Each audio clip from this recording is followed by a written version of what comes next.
السلام علیکم، آپ دیکھ رہے ہیں ناظرین الرٹ پاکستان۔ تو ناظرین انتہائی افسوس کے ساتھ کہنا پڑ رہا ہے، معذرت سب سے پہلے اگر آپ کو میری کوئی بات بری لگے تو اس کے لیے میں معذرت۔ تو ناظرین ویڈیو شروع کرنے سے پہلے میری آپ سے ریکویسٹ ہے کہ میرے چینل کو سبسکرائب کر لیں اور ویڈیو کو لائک ضرور کریں۔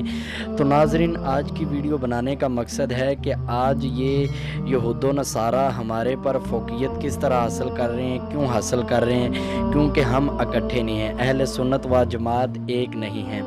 ہم سنی جو بھی ہیں، جتنے بھی ہیں، ہمیں ایک ہونا چاہیے، چاہے وہ جلالی صاحب ہیں، چاہے جو بھی ہے، چاہے مفتی منیب الرحمان ہیں، چاہے ثروت اجاز قادری صاحب ہیں، جو بھی ہیں، ہمیں ایک ہونا چاہیے۔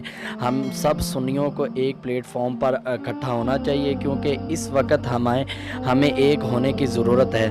تو ناظرین اگر ہم ایک نہ ہوئے سنی سب، تو یہ کافر کل کو اسلام کو نیچے دبا دیں گے۔ اسلام اپنی پاور تو رکھتا ہے الحمدللہ، مگر یہ یہود و نصارہ ہیں۔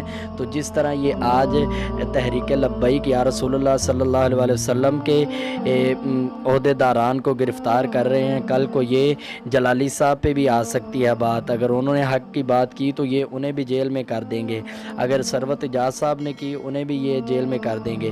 تو اس وجہ سے ہم سب سنیوں کو ایک جگہ پر اکٹھے ہونا چاہیے۔ جو بھائی میری اس بات سے متفق ہیں وہ کمنٹ میں اپنی رائے کا اظہار ضرور کریں۔ میں نے یہ ویڈیو بنانی تو نہیں تھی، میں وہ اینکر کا ایک میں ٹویٹ کیا ہوا پڑھ رہا تھا، تو اینکر نے کہا کہ اب سنیوں کو ایک ہونا پڑے گا۔ تو میری تمام سنت و جماعت کے عالم دینوں سے میری ریکویسٹ ہے، میری درخواست ہے کہ وہ ایک پلیٹ فارم پر اکٹھے ہوں اور سنی اتحاد کا دعویٰ کریں، کیونکہ الحمدللہ ہم سب سنی ہیں، پھر علیحدہ علیحدہ ہماری جماعتیں کیوں ہیں؟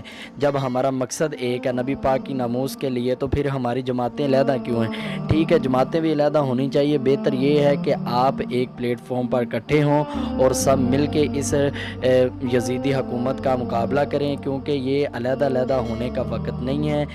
تو یہ سب عالم دین ہم سے بڑے ہیں، اگر کوئی غلطی کوتاہی یا کوئی بات بری لگی ہو تو اس کے لیے میں معذرت چاہتا ہوں، آپ سب سے بھی معذرت چاہتا ہوں، کیونکہ ہم سب یہاں پہ ایک ہوں گے تو یہ ہم اس حکومت کو قابو میں کر سکیں گے، ورنہ یہ اس طرح ظلم و تشدد کرتی رہے گی۔